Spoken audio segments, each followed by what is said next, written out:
আজ শেয়ার করলাম ঝাল সিমাই।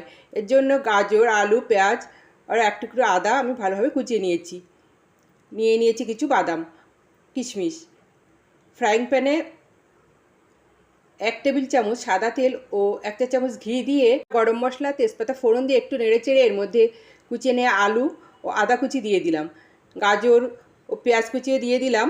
স্বাদ অনুযায়ী লবণ, একটু গোলমরিচ গুঁড়ো ও জিরার গুঁড়ো দিয়ে নেড়েচেড়ে এটা ভেজে নেব। একটু নরম হয়ে এলে এর মধ্যে চীনাবাদাম দিয়ে দিলাম কাঁচা লঙ্কা কুচি। এতে স্বাদ অনুযায়ী একটু চিনি দিলাম আর আগে থেকে ভেজে রাখা সিমাইগুলো এর মধ্যে দিয়ে দিলাম। আমি খুবই সরু সিমাই নিয়েছি, এই জন্য অল্প অল্প করে জল ছিটে দিয়ে এটা আমি রান্না করে নেব।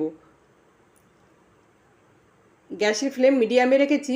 সিমাইটা নরম হয়ে এলে গরম মশলার গুঁড়ো ও ঘি ছড়িয়ে ঢাকা দিয়ে বেশ খানিক রেখে দিয়েছি। ধন্যবাদ।